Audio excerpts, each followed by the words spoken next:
Every town has a dark side. From the years 1985 to 2017, there was a man with no identity who haunted the state of New Hampshire. And he tormented the good people of the Granite State by committing a horrible act, leaving behind a dark mystery and 4 bodies stuffed inside 2 different 55-gallon drums out in the middle of the woods. And the person responsible was out there and active, but was hard to catch because he pretended to be someone he wasn't, over and over again in several different states. And the true extent of what he did on this earth is impossible to know 100%, but what he did get caught for is about as bad as it gets. Hey guys, it's Andrew, and thanks for tuning in to this week's episode of Everytown. For today, we're going to learn about the wicked ways of Terry Rasmussen, a serial killer who stands in a league of his own. Because unlike most serial killers, well, Terry didn't pick out strangers. No, he killed the ones he was closest with. So let's head over to New Hampshire and a few other spots, learn about Terry, a.k.a. the Chameleon Killer.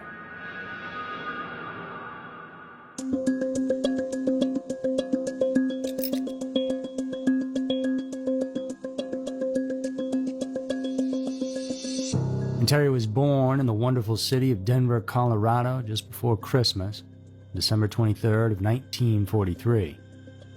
His parents were simple shopkeepers who ran their own shoe store together. While it's not known exactly when, the family eventually moved on down to Arizona, when Rasmussen would have been around 10 or 11 years old, and there he enrolled at Whittier Elementary School in Phoenix. By 1959, Terry had completed just 1 year over at North High School before dropping out in the 10th grade to serve his country. He enlisted in the U.S. Navy and there served 6 years before being discharged. So, a fairly normal life so far.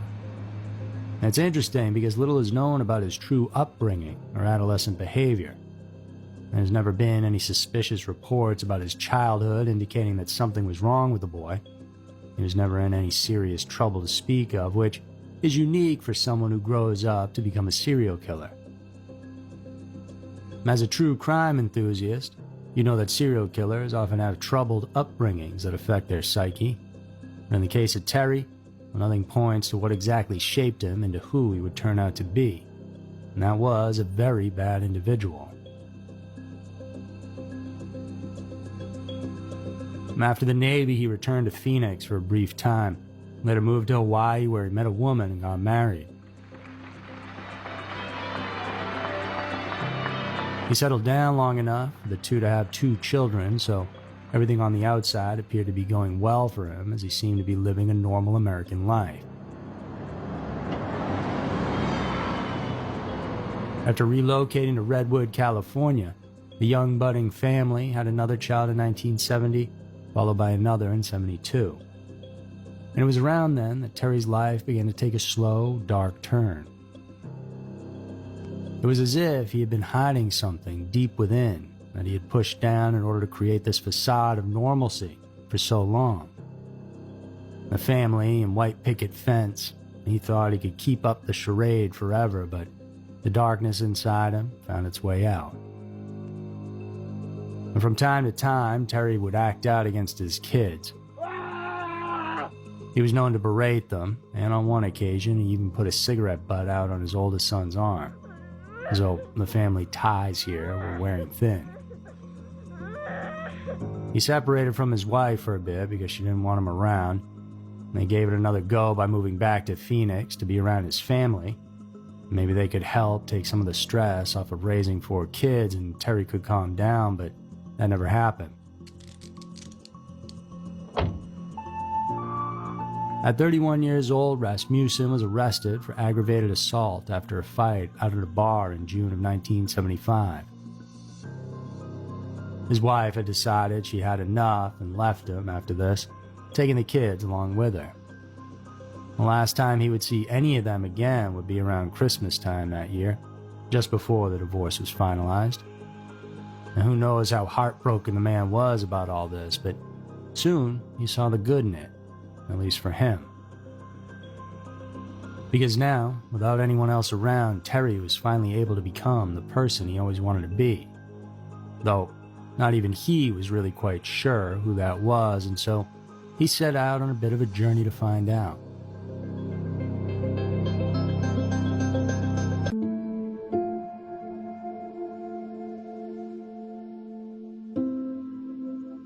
He created an entirely different alias.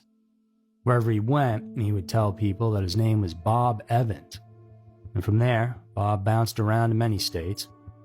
Texas, Idaho, Oregon, Ohio, and even Hawaii again, along the way picking up jobs as an electrician or oil man before he finally found his new home. It was a place that called out to him for one reason or another. It was all the way on the East Coast in the Granite State of New Hampshire, and that's when people started going missing. In the fall of 1978, on Thanksgiving Day in La Puente, California, Marlise Honeychurch had flown over from New Hampshire to visit her mother's house, along with her two daughters, 6-year-old Mary Elizabeth Vaughn and 1-year-old Sarah Lynn McWaters. Marlise had been married twice before and had a child with each one of her husbands, hence the different names. They were there to eat some turkey and give some thanks, but by the end of the night, Marlise and her mother could be heard arguing in a nearby bedroom by some of the guests. You see, Marlise had brought her new boyfriend over that day, Bob Evans, and something about him rubbed the mom the wrong way. Marlise's sister, Paula, says she heard Marlise and their mother arguing that night, and that was the last time she would see her sister and her nieces ever again. And Paula said, she went with Terry, and they left, never called, never contacted nobody, just disappeared. And 3 years later, in 1981, another Thanksgiving came, and Bob was dating another woman, Denise Bowden, who had a 6-month-old daughter. Now, Denise had a bit of a tough life.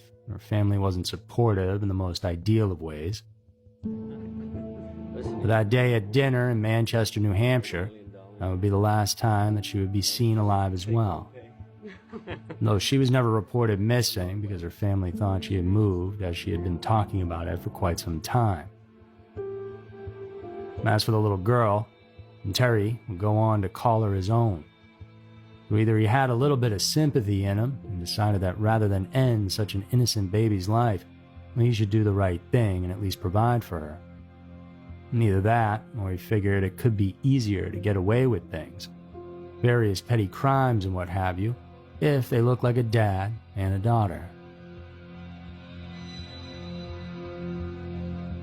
He named her Lisa, but eventually his whole plan of looking more innocent would backfire when Terry, who at this moment in time was using the alias Curtis Kimball, was pulled over in Cypress, California for driving under the influence.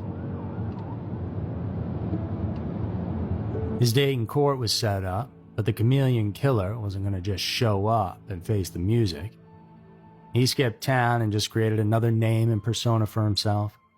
This was his MO, just commit whatever crimes he wanted and then switch up his identity and he could start fresh.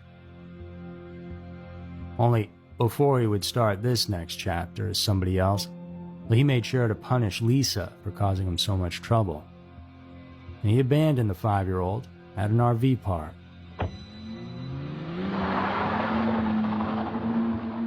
She will never get to know her mom. Police believe Terry killed her, though her body's never been found. Whatever she knew of this father figure that Terry pretended to be, well, chances are those memories aren't all that positive.